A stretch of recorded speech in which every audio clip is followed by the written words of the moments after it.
The problem isn't that your life is difficult, it's that it isn't yours.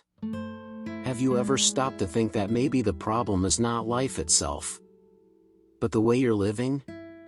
Because, let's face it, there are people with routines that are much more difficult than yours, and yet you don't carry that constant emotional exhaustion. So why do you feel this way? Why this weight that rest does not solve? The truth is that many people are living on automatic, trapped in an overload that they did not consciously choose.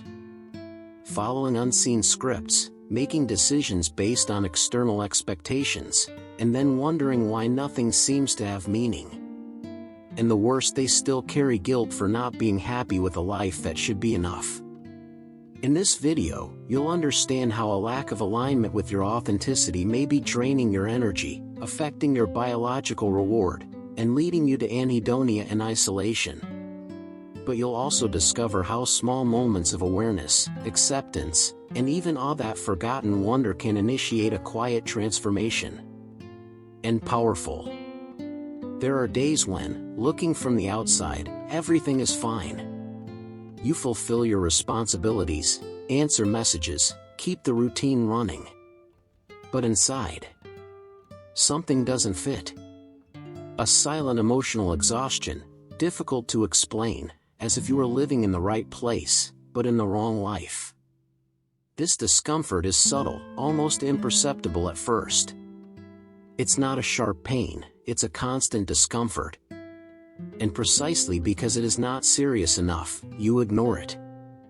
It keeps going, accumulating overload, while a part of you begins to move away, generating a kind of internal isolation that no one sees, but you feel. A simple exercise throughout the day: ask yourself at 3 different times, does what I'm doing now mean to me, or am I just on automatic? No judgment, just observation. This kind of awareness begins to reveal where the misalignment is. And it sets the stage for understanding something even deeper. Are you living or just playing a role? At some point in your life, without realizing it, you started playing a role. It may have been the responsible child, the professional who can handle everything, or the person who never disappoints anyone. And, little by little, this version took space. Until it feels like it's who you really are. But deep down, there is a strange sense of inauthenticity. The problem isn't having responsibilities, it's when they come to completely define your identity. You start making decisions not by what makes sense, but by what is expected. And then a silent overload arises. Because maintaining a character requires constant energy. It's like acting 24 hours a day, without a break, without acceptance of who you really are. A practical way to notice this is to observe where you feel the most guilt when you say no. These points often reveal roles that you have taken on without question. Ask yourself, if I wasn't afraid of disappointing anyone, would I still do it? This reflection begins to break the automatic. And it opens space to see the psychological cost of living like this for so long. Living on automatic seems comfortable at first. You don't have to think too much, just go with the flow. But over time, this way of life begins to take a heavy toll. Emotional exhaustion sets in slowly, fueled by a routine that doesn't talk to your inner world. And when you realize it, you're already tired.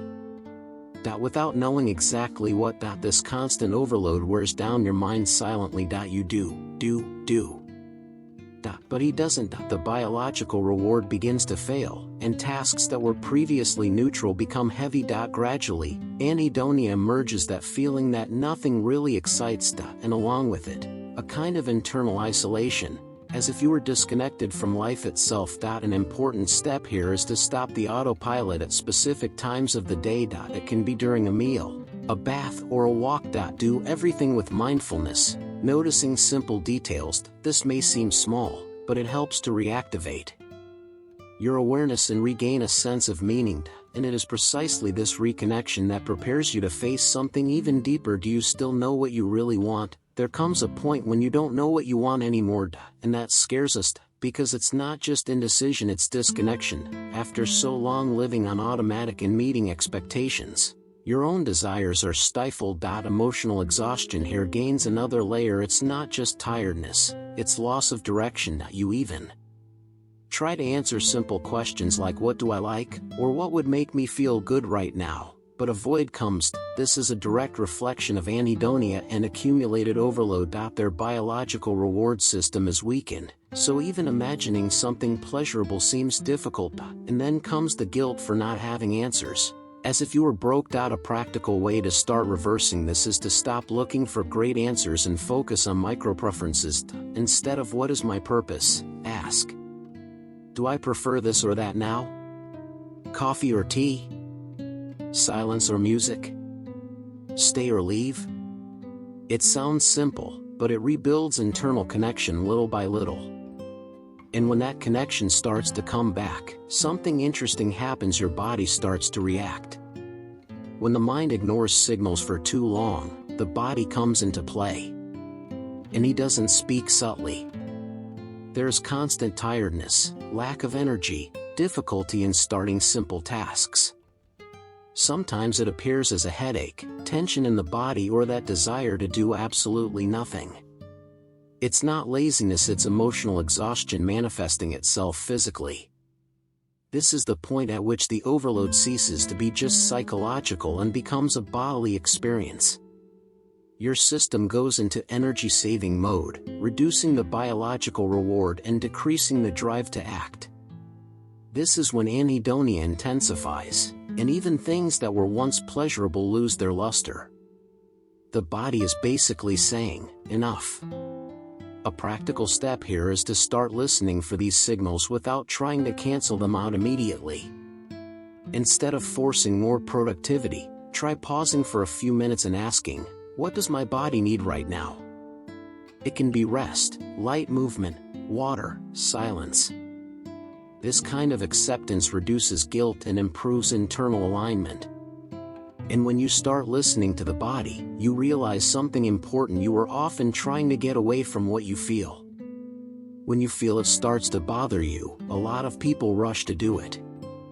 Productivity becomes an elegant refuge. You fill yourself with tasks, goals, commitments. And for a while it even seems to work. But, deep down, it's just a way to avoid what's behind emotional exhaustion. The problem is that this strategy is expensive. The more you use doing to escape from feeling, the greater the overload. The biological reward collapses, because you produce without connection, without meaning, without authenticity. And then a dangerous cycle arises: you feel empty, so you do more. But the more you do, the emptier you feel. A powerful practice here is to create mindful breaks between tasks. Before you start something new, take a breath and ask, am I doing this by choice or by escape? This simple question already breaks the automatic and returns alignment. And little by little, you begin to realize that the problem was never a lack of doing, but too much disconnection, which leads us to face an uncomfortable truth about the emptiness we feel. There comes a time when you look at your life and think nothing is missing. But it still seems that everything is missing. That's the kind of emptiness that confuses. Because it's not the absence of achievements, money, or people, it's the absence of meaning. And this deepens the emotional exhaustion in a silent way, difficult to explain to those who see it from the outside. Society taught you that filling your life with things would do the trick.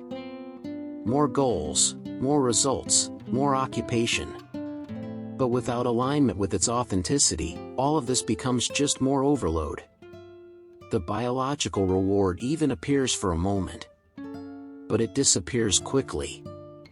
And then anhedonia grows, along with that inner isolation that makes you feel disconnected from everything. A practical way here is to invert the logic. Instead of asking what is missing in my life, ask what, of what already exists, really has meaning for me. It can be a conversation, a habit, a simple moment. When you start to identify this, you make room for small awe experiences, that wonder that reconnects you with life. And it is precisely this point that prepares the ground for an important internal rupture. There is a point where you just can't pretend everything is okay anymore. What you once tolerated starts to really bother you. Routines, relationships, choices.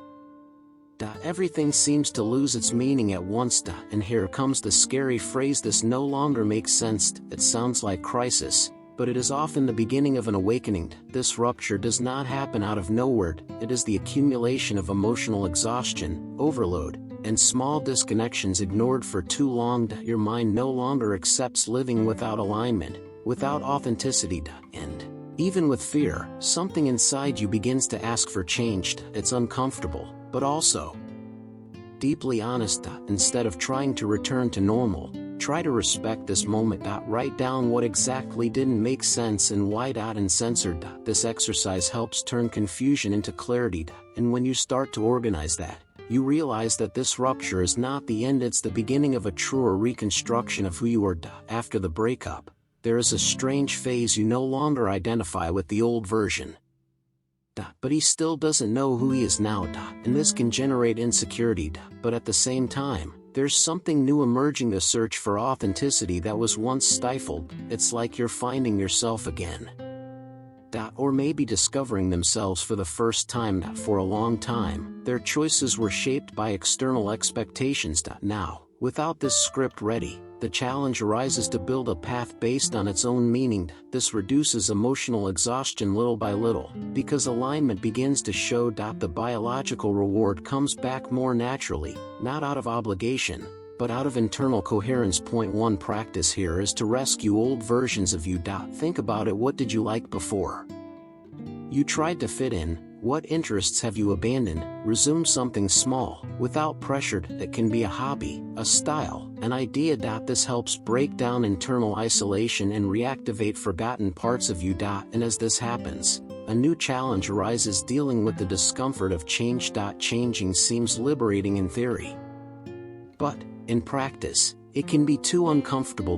Because every time you get closer to your authenticity, something inside you reacts. Guilt arises for leaving expectations behind, the fear of making mistakes, and the weight of judgment, real or imagined. And for a moment, the emotional exhaustion even increases. This happens because your brain is moving out of the known. Even though the old one was full of overload and emptiness, it was still familiar. Now, you're building something new, more in line with its meaning, but without guarantees. And this activates deep insecurities. The biological reward hasn't stabilized yet, so everything seems harder than it should be. A practical way to deal with this is to normalize the discomfort. Instead of interpreting it as a sign of error, see it as evidence of transformation. Ask yourself, this is hard because it's wrong, or because it's new? This simple change reduces guilt and strengthens your acceptance of the process. And, as you sustain this new path, small attitudes begin to consolidate this new version. The great transformation rarely happens in giant decisions. It is born in small acts of truth in everyday life.